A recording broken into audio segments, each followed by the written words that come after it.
अभी जो कंट्रोवर्सी चल रही है लोकसभा की, कि दानिश अली का काफ़ी वीडियो जो है चल रहे हैं कि दानिश अली को जो है भारतीय जनता पार्टी के सांसद रमेश भिदोड़ी जी ने जो है गलत शब्दों का प्रयोग किया, और वो पूरी दुनिया देख रही है। कोई भी सभ्य समाज में यदि रहेगा तो इन चीज़ों को जो है कोई एक्सेप्ट नहीं करेगा। मुझे लगता है कि प्रजातंत्र में विरोध करने के अपने महत्व हैं, लेकिन शब्दों की मर्यादा जो है वो बनी रहनी चाहिए। और रमेश भिदोड़ी जी ने जो शब्द उपयोग किया वो कहीं से भी एक्सेप्टेबल नहीं है, वो गलत शब्द है, और इन शब्दों का प्रयोग जो भी करते हैं वो निंदनीय है। लेकिन उस दिन मैं सदन में खुद मौजूद था। मैंने माननीय लोकसभा के स्पीकर को कहा है, मैंने पत्र लिखा है, और पत्र लिखकर कहा है कि जो चंद्रयान पर उस दिन डिस्कशन हुआ, माननीय राजनाथ सिंह जी ने जिस डिस्कशन को स्टार्ट किया, और आपको पता है कि भिदोड़ी जी की इस घटना के बाद माननीय राजनाथ सिंह जी ने खुद से माफ़ी मांगी थी सदन से, और कहा था कि इस तरह की बातें नहीं होनी चाहिए।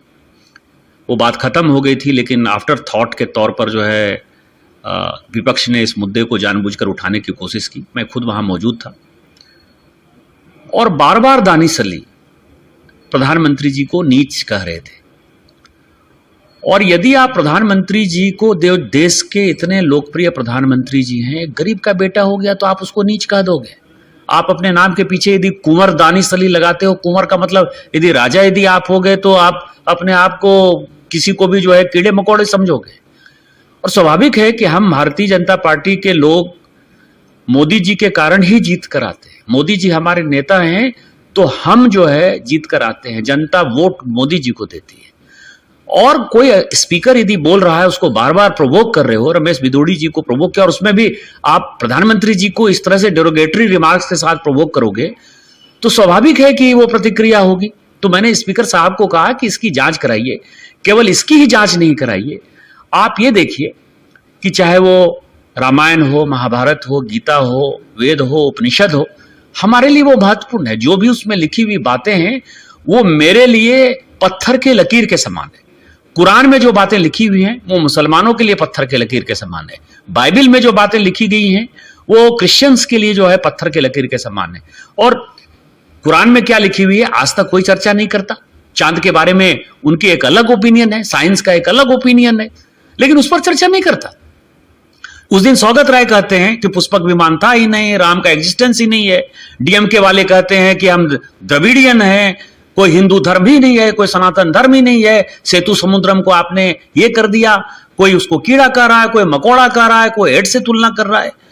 तो सवाल यह है, मैंने ये कहा कि इसके साथ साथ उस दिन जितनी भी स्पीचेज हुई हैं, चाहे सौगत राय की हुई हो जिसने कि राम के टीएमसी के सांसद ने राम के एग्जिस्टेंस को नकारने की कोशिश की, चाहे डीएमके के सांसद हो, इन सबों के लिए एक इंक्वायरी कमेटी बिठाइए कि फाइनली इस तरह की भाषा की गरिमा किसने गिराई। अभी मैंने ट्वीट देखा कि दानिश अली ये कह रहा है कि हमने कहा कि प्रधानमंत्री जी के बारे में भिदोड़ी ऐसा क्यों बात बोल रहा है, उसको एक्सपंज करना चाहिए। तो मैं जो बातें कह रहा था उस बात को दानिश अली ने एक्सेप्ट कर लिया कि प्रधानमंत्री जी को उसने नीच कहा।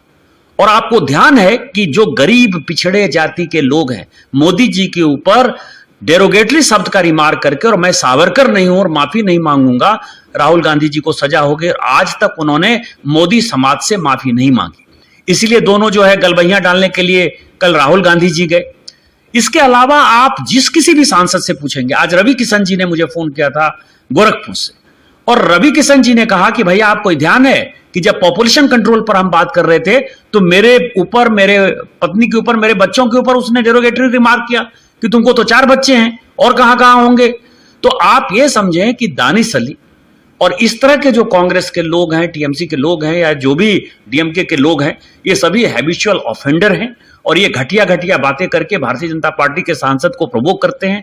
और भारतीय जनता पार्टी से ऊपर उठकर सदन की जो गरिमा रही है, जिस सदन में पंडित नेहरू से लेके इंदिरा जी तक, अटल बिहारी वाजपेयी जी से लेके राजेंद्र प्रसाद जी तक का जो है एक बड़ा योगदान रहा है, सरदार पटेल से लेके श्यामा प्रसाद मुखर्जी जी की जो गरिमा रही है, मधुलिमी, जॉर्ज फर्नांडिस, चंद्रशेखर जी, सोमनाथ चटर्जी जी, सारे पॉलिटिकल पार्टी के जो स्टॉलवर्ट्स जिन्होंने कि संविधान को बनाने में, लोकसभा को बनाने में, राज्यसभा की गरिमा को बढ़ाने में काम किया, उसमें आज की डेट में ये दानिश अली जी जैसे लोग, सौगत राय जैसे लोग, डीएमके के लोग, इस तरह के लोग इसकी गरिमा गिरा रहे हैं। और इसकी एक इंक्वायरी बैठनी चाहिए लोकसभा स्पीकर से, और सबों को जो भी कार्रवाई हो वो सर्वसम्मति से पूरा करना चाहिए।